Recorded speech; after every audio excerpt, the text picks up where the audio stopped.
Assalamualaikum warahmatullahi wabarakatuh. Perkenalkan, nama saya Firly Ariska dari Universitas Sultan Muhammad Syafiuddin Sambas, peserta PKDP PTP UIN Wali Songo Semarang tahun 2026. Pada kesempatan kali ini, saya akan menampilkan video mengajar mata kuliah Psikologi Pendidikan dengan materi manajemen kelas. Selamat menyaksikan. Ya, Assalamualaikum warahmatullahi wabarakatuh. Waalaikumsalam warahmatullahi wabarakatuh. Baik, selamat pagi teman-teman. Baik, Bu. Bagaimana kabarnya hari ini? Alhamdulillah baik. Sehat? Sehat. Bahagia? Bahagia. Semangat? Semangat. Luar biasa. Tepuk tangan kita. Oke, sebelum kita masuk ke materi, kita terlebih dahulu berdoa. Untuk membuka kelas kita pada pagi hari ini, marilah kita bersama-sama membaca basmalah. Bismillahirrahmanirrahim. Teman-teman, pada hari ini ada temannya yang tidak hadir? Betul. Baik, teman-teman, hari ini pada mata kuliah Psikologi Pendidikan kita masuk ke pertemuan ke-14 ya, Ya. dengan materi manajemen kelas. Tapi sebelum itu, saya mau flashback dulu nih ke materi kita yang kemarin. Ada yang masih ingat? Minggu lalu kita membahas materi tentang apa? Tentang peran guru dalam pelajaran. Oke, baik Kak Aulia. Seperti apa peran guru dalam pembelajaran yang telah kita bahas pada minggu lalu? Peran guru dalam pembelajaran adalah sebagai pembimbing, pengajar, dan motivator bagi siswa. Guru tidak hanya menyampaikan materi pelajaran, tetapi juga membantu siswa memahami pelajaran, mengarahkan mereka saat belajar, serta memberikan semangat agar mereka lebih aktif dan percaya diri. Baik, benar sekali Kak Aulia.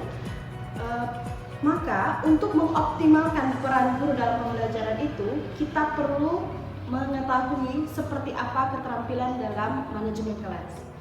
Nah, sebelum kita masuk ke materi, saya akan menyampaikan terlebih dahulu CPL dan CPMK pada materi manajemen kelas ini. CPL-nya diharapkan nanti kalian akan mampu memiliki keterampilan praktis dan kesiapan mental untuk mengendalikan situasi di lapangan pada saat kalian mengajar. Lalu untuk CPMK-nya diharapkan mahasiswa mampu memahami tentang bagaimana seorang guru itu merancang, mengelola, dan memelihara lingkungan kelas yang kondusif, inklusif, dan berkeadilan bagi seluruh peserta didik. Oke, baik, kita masuk ke materi. Apa itu manajemen kelas? Ada yang tahu manajemen kelas itu apa? Manajemen kelas itu, teman-teman, terdiri dari dua kata. Yang pertama, manajemen, dan yang kedua, kelas. Kalian tahu manajemen itu artinya adalah mengatur atau mengelola. Sedangkan kelas adalah sebuah ruang atau tempat di mana proses belajar mengajar itu terjadi atau dilaksanakan. Untuk lebih jelasnya, mari kita simak pengertian dari para ahli tentang manajemen kelas. Yang pertama, kita ambil dari Jacob Koenig. Jacob Koenig ini seorang pakar psikologi dari luar, ya. Beliau mengatakan bahwa manajemen kelas adalah kemampuan yang dimiliki oleh seorang guru untuk memelihara alur aktivitas kelas dan mencegah munculnya masalah perilaku melalui keterampilan khusus seperti kepekaan guru atau awareness dan kelancaran transisi materi atau soundness. Lalu kita ambil pendapat dari para ahli yang ada di Indonesia nih teman-teman. Pertama kita ambil dari Saiful Bahri Jamarah. Beliau mengatakan bahwa manajemen kelas adalah suatu upaya mendayagunakan potensi kelas yang ada seoptimal mungkin untuk mendukung proses interaksi edukatif demi mencapai tujuan dari pembelajaran. Lalu seperti apa keterampilan manajemen kelas itu? Nah, yang pertama ada iklim sosio-emosional. Menciptakan suasana yang positif, mendukung kesejahteraan psikologis dan keterlibatan aktif dari siswanya. Lalu yang kedua ada keterampilan ketertiban dan kreativitas.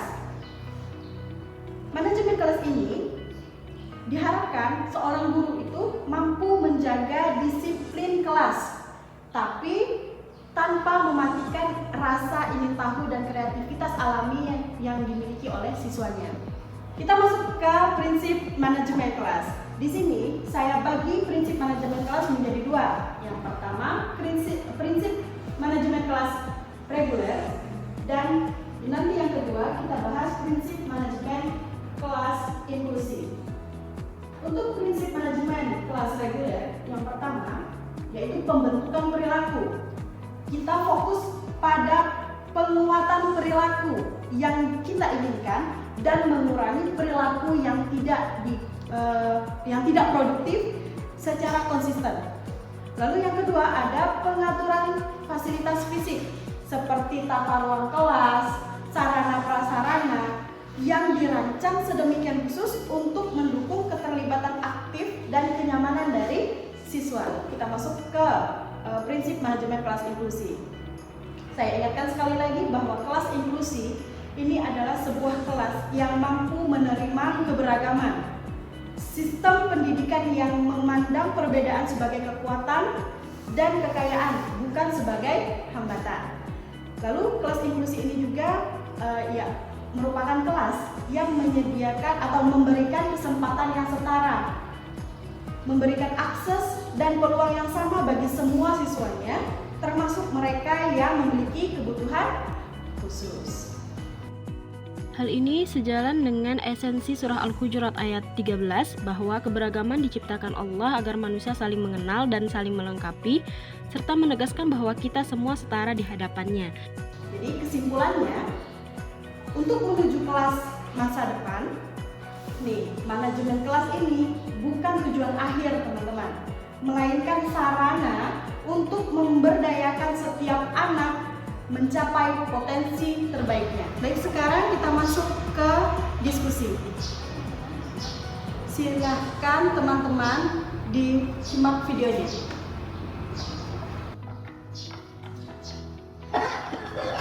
Rudi, jangan berlarian dan ganggu temanmu.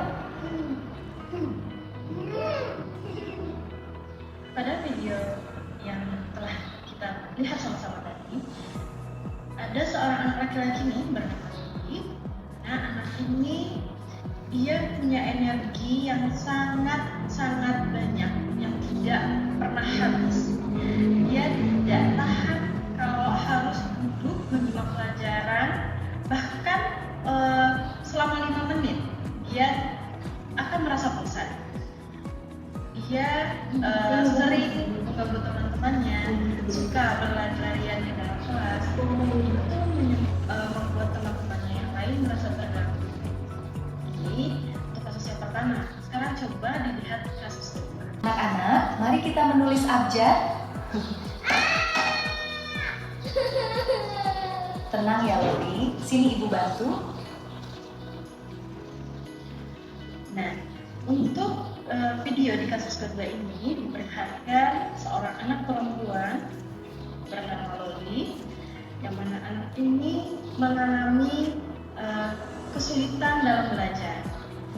Ketika ibu guru menyuruh teman-temannya untuk menulis, teman-temannya mengikuti instruksi dari gurunya, sedangkan Loli dia terlihat kesulitan sehingga mengalami frustrasi dan tidak tahan untuk mengeluarkan emosinya. Jadi dia teriak, dia marah dan menangis.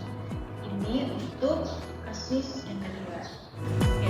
Jadi teman-teman sekarang silakan bentuk kelompoknya 3-3, silakan diskusikan terkait video yang telah kita lihat bersama.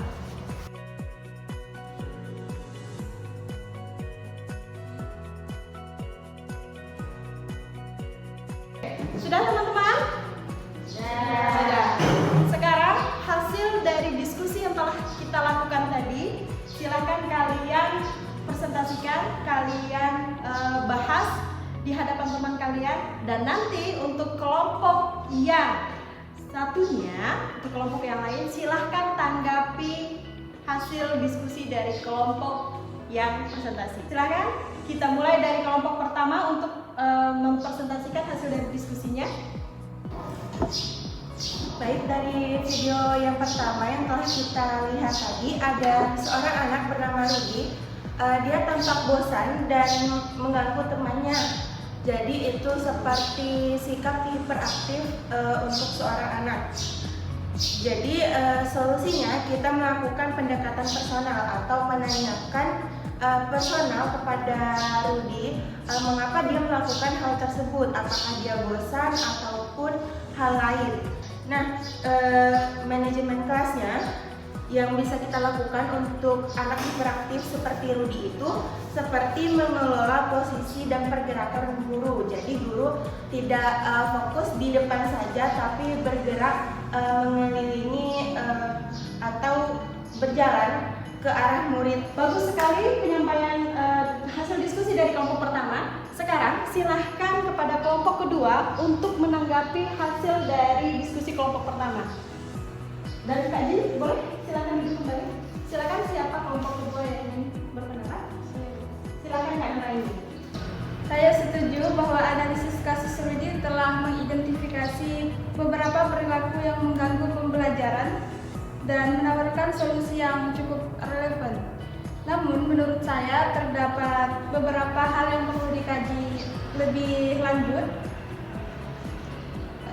Analisis ini cenderung mengasumsikan bahwa penyebab perilaku Rudi adalah kebosanan atau energi yang berlebihan. Padahal perilaku tersebut juga bisa dipengaruhi oleh faktor lain seperti kondisi emosional, lingkungan keluarga, kebutuhan khusus atau kesulitan belajar yang belum teridentifikasi. Bagus sekali, terima kasih atas pendapatnya Kak Nuraini. Silahkan duduk kembali. Oke, baik teman-teman, cukup sekian pembahasan materi kita pada pagi hari ini. Apakah ada yang ingin bertanya? Ya. Baik, kalau tidak ada yang bertanya, maka selesai sudah pertemuan kita minggu ini. Semoga kita bisa bertemu kembali minggu depan dalam keadaan yang lebih bahagia, sehat, dan semangat. Karena minggu depan, pertemuan ke-15 kita membahas tentang evaluasi hasil belajar. Baik, kita tutup bersama perkuliahan kita hari ini dengan membaca hamdalah. Alhamdulillahirrahmanirrahim. Saya akhiri billahi taufiq wal hidayah. Assalamualaikum warahmatullahi wabarakatuh. Waalaikumsalam warahmatullahi wabarakatuh.